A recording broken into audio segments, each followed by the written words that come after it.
গাজীপুর মহানগরীর কাশিমপুর থানার লোহাকৈর এলাকায় অনুমোদন ছাড়াই নাটোরের কাঁচাগোল্লা সন্দেশ তৈরি এবং নিম্নমানের উপকরণ ব্যবহারের অভিযোগে এক প্রতিষ্ঠানকে 50,000 টাকা জরিমানা করেছে ভ্রাম্যমাণ আদালত।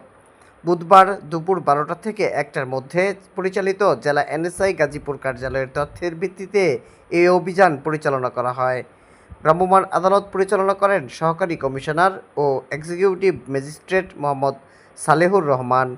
অভিযানে দেখা যায় প্রতিষ্ঠানটি প্রয়োজনীয় অনুমোদন ছাড়াই নাটোরের কাঁচাগোল্লা সন্দেশ উৎপাদন করছিল এবং খাদ্য প্রস্তুতে নিম্নমানের উপকরণ ব্যবহার করা হচ্ছিল।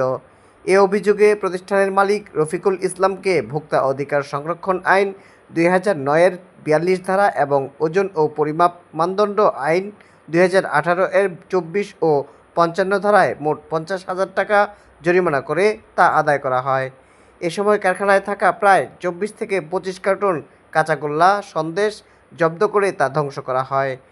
জেলা প্রশাসন জানিয়েছে, জনস্বাস্থ্য সুরক্ষা এবং নিরাপদ খাদ্য নিশ্চিত করতে এ ধরনের অভিযান ভবিষ্যতেও অব্যাহত থাকবে।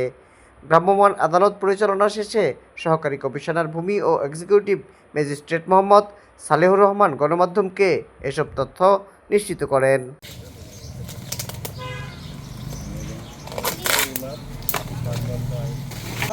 সেটা হচ্ছে আপনাদের স্যানিটারি কোনো সার্টিফিকেশন এবং কোনো সার্টিফিকেট ছাড়া কোনো নামবিহীনভাবে আপনি এটা প্রস্তুত করতেছেন।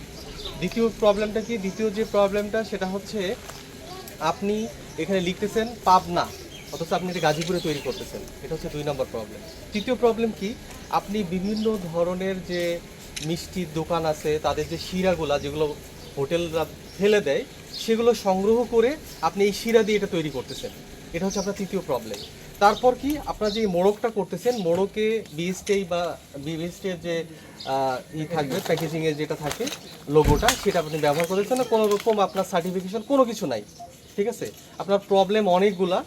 সব প্রবলেম বিবেচনায় আমরা ভোক্তা অধিকার সংরক্ষণ আইন 2009-এর 42 ধারা, ওজন ও পরিমাপ মানদণ্ড আইন 2018-এর 24 এবং 55 ধারা সব কিছু বিবেচনা করে আপনার এই মালামালগুলো জব্দ করে আমরা এটা বিনষ্ট করব। সাথে সাথে আপনাকে এই আদালত, এখানে বিধান আছে টোটাল সব কিছু মিলে ওইখানে আছে 1.5 লাখ টাকা আর 6 মাসে কত দিনের কারাদণ্ড হলো স্যার, 1.5 বছর, 1 বছর আর 6 মাস, 1.5 বছরের কারাদণ্ড। আমরা সার্বিক বিবেচনায় আপনাকে 50,000 টাকা জরিমানা করলাম। ঠিক আছে, আপনারা খুব দ্রুত টাকাটা পরিশোধ করুন। ঠিক আছে।